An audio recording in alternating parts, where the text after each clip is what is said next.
लगी होगी टाइम, तब से लेक्चर खत्म हो गया, बट छोटी सी है, जल्दी 4 ही हो जाएंगी हमारे पास। तो देखो हमारे पास जो पहली टर्म्स आती है, इनमें से अक्सर आपको डेफिनेशन ही पूछ लेते हैं वो, ये कभी कभी एग्जांपल देता है, वो पूछता है इनका रिलेशन क्या है, इस तरह से ये एमसीक्यू आता है आपको। तो कुछ पहली पहली टर्म बहुत इजी है, आप लोगों ने पढ़ रखी है, आइसोटॉप्स। आइसोटॉप्स आपके पास क्या है? Isotopes are the species having same atomic number but different mass number। तो आपके पास एटॉमिक नंबर सेम होगा, मैस नंबर डिफरेंट होगा। एटॉमिक नंबर आपको पता है कि आप कहाँ पे लिखते हो, डाउन लिखते हो, और जो आपका मैस नंबर होता है वो आप ऊपर लिखते हो, एक ही साइड पे लिखे होते हैं मोस्टली। यहाँ पे मैंने आपको थोड़ा डिफरेंशिएट के लिए अलग लिखा होता है, इस तरह भी लिख सकते हो, यहाँ पे भी 1 लिख सकते हो। तो आपके पास देखो same atomic number different mass number, तो हम कहते हैं कि हाइड्रोजन के 3 जो हैं आइसोटॉप एग्जिस्ट करते हैं, प्रोटियम, ड्यूट्रियम, ट्रीटियम। इसमें से एक और भी आ जाता होता है कि which of the isotope of hydrogen is radio active in nature. तो आप बता सकते हो इसमें से कौन सा रेडियो एक्टिव है isotope? Which of the isotope of hydrogen is radio active in nature, अक्सर आ जाता है MCQ. Tritium, exactly Zahra, tritium आपके पास वाहिद इसका आइसोटॉप है जो कि रेडियो एक्टिव पाया जाता है। उसके बाद आइसोबार्स क्या होते हैं? Isobars are the exactly opposite term of isotopes. अक्सर ये भी क्वेश्चन आता है कि आइसोटॉप्स की जो ऑपोजिट टर्म है वो कौन सी है।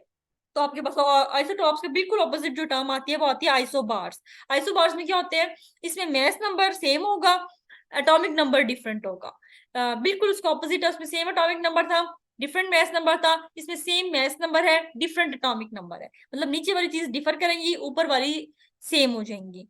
तो इसमें आपके पास देखो एग्जांपल में आर्गोन और पोटेशियम आता है।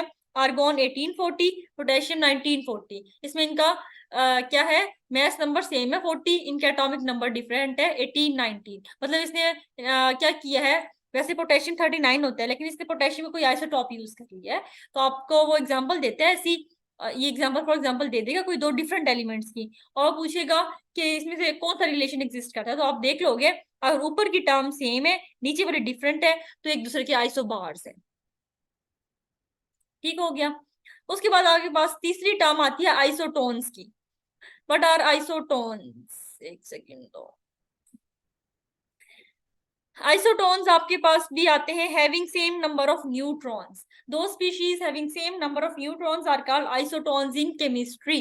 तो अब एग्जांपल आपके पास आती है ट्रिटियम का आइसोटॉप और सिंपल हीलियम। अब देखो इसमें आइसोटॉप्स के न्यूट्रॉन्स कैसे निकालते हो आप? उसका mass number minus proton number. इसका मैस नंबर और प्रोटॉन माइनस करो, 3 माइनस 1, कितने इसके पास न्यूट्रॉन्स हैं? 2। इसका करोगे 4 माइनस 2, इसके पास भी 2 न्यूट्रॉन्स हैं। तो ऐसी स्पीशीज जिसके नंबर ऑफ न्यूट्रॉन सेम हो, उनको आप केमिस्ट्री में कहते हो आइसोटोन्स। उसके बाद आपके पास चौथी टर्म आती है आइसोडायफर्स की। आइसोडायफर्स आर द दो species that have same isotopic number. Same isotopic number हम क्या किसका कहते हैं केमिस्ट्री में? आइसोटॉपिक नंबर कहते हैं कि हम पहले न्यूट्रॉन्स निकालें इनके, और फिर जो न्यूट्रॉन्स आए हैं उसमें से इसके प्रोटॉन नंबर को माइनस करें। इस चीज को हम कहते हैं आइसोटॉपिक नंबर। फॉर एग्जाम्पल अगर हम फ्लोरीन की बात करें, तो फ्लोरीन के पहले हम क्या करेंगे? न्यूट्रॉन्स निकालेंगे। न्यूट्रॉन्स को कैसे निकालेंगे? 19 माइनस 9, तो ये आपके पास आगे 10 न्यूट्रॉन्स है इसमें से। फिर 10 न्यूट्रॉन में से आपने अभी फर्दर माइनस करना है इसके प्रोटॉन को। तो प्रोटॉन 9 है इसके पास, तो इसके पास आइसोटॉपिक नंबर आ जाता है 1। फ्लोरीन की बात कर रही हूँ। ठीक है, फ्लोरीन का आइसोटॉपिक नंबर आ गया है 1। फिर उसके बाद सेकंड एग्जांपल पे देखो यहाँ पे कि 39 माइनस 19, पहले न्यूट्रॉन निकालोगे इसके, 39 माइनस 19 आ जाएगा 20, और फिर इसमें से इसके प्रोटॉन माइनस करोगे। जब इसके प्रोटॉन माइनस करोगे 20 माइनस 19, एक सेकेंड रुको, हाँ ठीक है रिकॉर्डिंग ऑन है, तो ये आ जाएगा 1। तो इसकी आइसोटॉपिक जो नंबर है वो भी 1 है। तो आप कहोगे कि फ्लोरीन के आइसोटॉपिक नंबर सेम है, तो ये एक दूसरे के आइसोडायफर्स हैं। ठीक हो गया। उसके बाद जो हमारे पास नेक्स्ट टर्म आ जाती है केमिस्ट्री में, वो जी आती है, एक सेकेंड में इसको रिमूव कर लो, आइसो इलेक्ट्रॉनिक स्पीशीज की। आइसो इलेक्ट्रॉनिक स्पीशीज कौन सी स्पीशीज है? थोड़ा नाम इजी है इसका। Isoelectronic species are those that have same number of electrons, जिनके आउटर मोस्ट या number of outer most sorry, जिसके नंबर ऑफ इलेक्ट्रॉन सेम होंगे उनको हम कहेंगे वो आइसो इलेक्ट्रॉनिक स्पीशीज है। अगर मैं सोडियम में से एक इलेक्ट्रॉन रिमूव कर दूं, मैग्नीशियम में से 2 इलेक्ट्रॉन रिमूव कर दूं, तो इनकी जो कॉन्फ़िगरेशन है वो नियॉन के बराबर आ जाएगी। तो मतलब दोनों आइसो इलेक्ट्रॉनिक टू नियॉन है। इस वजह से हम कहते हैं ये आइसो इलेक्ट्रॉनिक स्पीशी है। आपके पास ये वाला एमसीक्यू बहुत बार आता है पीपीएससी में, वो 3 स्पीशी देगा आपको, ये यहाँ से देता है। पहली ये यहाँ तक याद करनी है, आर्गोन तक याद करनी है आपने, बल्कि कैल्शियम तक सॉरी याद करना है। वो क्या करते हैं आप देखो, मैं कहूँ पोटेशियम प्लस कैल्शियम 2+, इनकी आइसो इलेक्ट्रॉनिक स्पीशी ये है आर्गोन के बराबर होगी। ठीक है। अब क्लोरीन -1, सल्फर -2, फॉस्फोरस -3, ये भी आर्गोन के बराबर होगी। तो ये सारी आइसो इलेक्ट्रॉनिक स्पीशी हैं। इनमें नंबर ऑफ इलेक्ट्रॉन कितने हैं आर्गोन के मुताबिक 18 हो गए हैं। अगर मैं कहूं कि नियोन के आइसो इलेक्ट्रॉनिक कौन सी स्पीशीज हैं, तो sodium +1, magnesium +2, fluorine -1, oxygen -2, nitrogen -3, ये सारी आइसो इलेक्ट्रॉनिक है। और इनका इलेक्ट्रॉन नंबर क्यों है ये, कि क्यों ये स्टेबल होना चाहती हैं, ये नियोन के करीब जाना चाहती हैं, इनके इलेक्ट्रॉन सबके 8 हो गए हैं, तो इसलिए हम कहते हैं N-3, O-2, F-1, Na+1, magnesium 2+, all are isoelectronic. अब लिथियम +1, बेरिलियम +2 आइसो इलेक्ट्रॉनिक है हीलियम के, दोनों में 2 इलेक्ट्रॉन्स आगे हैं। तो इन ऐसी टर्म्स जिसमें नंबर ऑफ इलेक्ट्रॉन सेम आ जाएंगे उनको हम कहेंगे आइसो इलेक्ट्रॉनिक। ठीक हो गया। उसके बाद आइसोस्टार्स क्या होते हैं? आइसोस्टार्स आपके पास ऐसी स्पीशीज हैं जिनमें नंबर ऑफ एटम्स, सबसे पहले आपने नंबर ऑफ एटम्स गिननी है। नंबर ऑफ एटम्स सेम होने चाहिए। इसमें भी देखो 2 एटम है, इसमें भी 2 एटम है। वो डिफरेंट हो सकते हैं, वो सेम हो सकते हैं, लेकिन नंबर उनका एक होना चाहिए।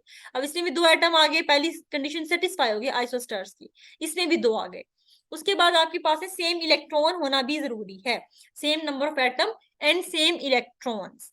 तो इसमें क्या है जी, आपके पास आप इलेक्ट्रॉन गिलोगे, N2 के पास कितने इलेक्ट्रॉन है, एक जितना प्रोटॉन नंबर होगा उतने इलेक्ट्रॉन होंगे। एक नाइट्रोजन का जो एटॉमिक नंबर है वो 7 है, तो 2 का हो जाएगा 14, इसमें 14 इलेक्ट्रॉन्स है आपके पास। अब इसका देख लो, कार्बन का एटॉमिक नंबर कितना है 6, और ऑक्सीजन का है 8, तो मतलब इसमें 6+8 ये भी 14 हो गया। तो आपके पास नंबर ऑफ इलेक्ट्रॉन भी सेम हो और नंबर ऑफ एटम्स भी सेम हो, ऐसे स्पीशीज को हम आइसोस्टर्स कहते हैं इन टर्म्स ऑफ केमिस्ट्री। तो ये आपने 5-6 टर्म्स जो हैं वो याद रखनी है, ये इंपॉर्टेंट है। उसके बाद जनरल नॉलेज की स्लाइड्स आज मैंने नहीं बनाई आप लोगों के लिए, मुझे था कि लेक्चर लंबा हो जाएगा, लेकिन 2 चीजें आपसे मैं पूछ लेती हूँ जो आप लोगों को आनी चाहिए, तो अक्सर आ जाती हैं। एक आपने मुझे बताना है, पहला क्वेश्चन मेरा आपसे है, only metal in the periodic table that exist in the liquid state। दोबारा सुनो, only metal in the periodic table that exists in the liquid state। सारे मेटल सॉलिड में होते हैं, एक वाहिद मेटल है जो कि लिक्विड स्टेट में है। एग्जैक्टली मर्करी, सबका ठीक है बिल्कुल। और एक दूसरा एमसीक्यू आपसे है, only non metal that exist in the liquid state.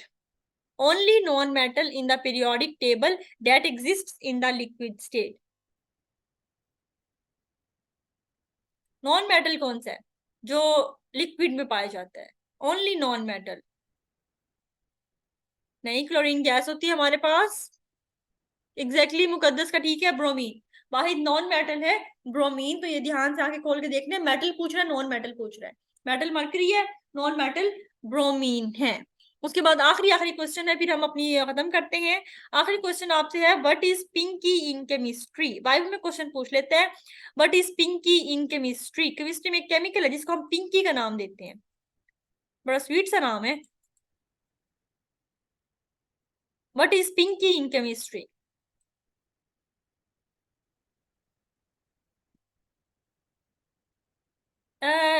कौन सा है जिसका पर्पलिश और बड़ा प्यारा कलर आता है, पर्पलिश पिंक कलर का, बड़ा कॉमन है? KMnO4, बिल्कुल एग्जैक्टली इमरा। KMnO4 को हम केमिस्ट्री के टर्म में इसका हमने शॉर्ट वर्ड रखा हुआ है जिसको हम कहते हैं पिंकी। तो आज से आपने KMnO4 को लैब में जब भी यूज करना है तो आपने ये नहीं कहना मैं KMnO4 दो, आपने कहना है पिंकी का केमिकल उठा के दो। ओके इमरान, मैं आपको 14 MCQ डिस्कस कर लेती हूँ। 14 MCQ मुझे वैसे ही याद है, उसमें उसने पूछा था, मुझे खोल के दोबारा करना पड़ेगा शेयर। देखो उसने कहा था ल्यूइस एसिड की डिक्रीजिंग टेंडेंसी बतानी थी, तो आपने इसमें ल्यूइस एसिड को डिफाइन करना है। ल्यूइस एसिड था, ल्यूइस बेस थी जो कि लॉन पेयर को डोनेट करे, ल्यूइस एसिड था जो कि लॉन पेयर को एक्सेप्ट करे। अब जिसकी एक्सेप्टिंग एबिलिटी जितनी ज्यादा होगी वो उतना स्ट्रॉन्ग ल्यूइस एसिड होगा। तो आपके पास फ्लोरीन जिसमें होगा वो स्ट्रॉन्गेस्ट एसिड आ जाएगा, फिर क्लोरीन, फिर ब्रोमीन। अब इसको आप दो तरीके से डिफाइन कर सकते हो। अगर मैं आपसे बात करूं फॉर एग्जांपल, मैं ल्यूइस एसिड की बात नहीं करती, अगर मैं जस्ट एसिड की बात करती फिर आपके पास बात और आ जाती है। मैंने ल्यूइस एसिड की बात की है। अगर मैं बात करती हूँ फॉर एग्जांपल, ये देखो मैं आपको एक और यहाँ से एक और MCQ आ गया, HF, फ्लोरीन, क्लोरीन, HBr, ये H है सबके साथ, और ये HI, चार एसिड्स हैं आपके पास। मैं आपको पता है चारों एसिड्स के तौर पे एक्ट करते हैं, इनके पास हाइड्रोजन है और हेटेरोएटम है, तो ये जो प्रोटॉन है इसके पास एसिडिक प्रोटॉन है। अगर मैं कहूँ इसमें से आप बताओ स्ट्रॉन्गेस्ट एसिडिक और वीकेस्ट एसिडिक कौन सा है, इसमें फिर आप क्या कहोगे, वैसे मुझे बताओगे आप? HI इज स्ट्रॉन्गेस्ट, बिकॉज इसमें मैं सिंपल बात कर रही हूँ एसिड की। अब आपके पास आता है एसिड वो स्पीशी है जो जल्दी से प्रोटॉन को रिलीज करते। अब यहाँ पे बात देखो, फ्लोरीन की कैपेबिलिटी बहुत ज्यादा, इलेक्ट्रोनेगेटिविटी हाईएस्ट है, वो जल्दी से अपने इलेक्ट्रॉन को देना नहीं चाहेगी, तो इसका इलेक्ट्रॉन बहुत ज्यादा टाइटली हेल्ड है। दूसरा इसमें एक और रीजनिंग आती है कि हाइड्रोजन बॉन्डिंग भी एग्जिस्ट करती है HF में, आपको पता है। फिर आपके पास डाउन द ग्रुप साइज बढ़ता जा रहा है, क्लोरीन का साइज थोड़ा बड़ा है, वो इतना ज्यादा टाइटली हेल्ड नहीं करता इस प्रोटॉन को, वो थोड़ा जाने देते हैं। ब्रोमीन का साइज बहुत बड़ा है, आयोडाइन का इतना ज्यादा बड़ा साइज होता है कि इसका जो प्रोटॉन है वो बहुत लूजली हेल्ड है। तो अगर मैं सिंपल एसिड की बात करूं तो मेरे पास आएगा कि ये स्ट्रॉन्गेस्ट एसिड है। लेकिन मैं अगर टर्म लगा दूं लीविस एसिड की, तो वहां पे फिर एक वो आ जाएगी कंपल्शन की, जो इलेक्ट्रॉन पे इजिली ले सके, तो फ्लोरीन जहां होगा वो स्ट्रॉन्गेस्ट आ जाएगा फिर। वैसे कोर इलेक्ट्रॉन्स कहते हैं इनर इलेक्ट्रॉन्स को।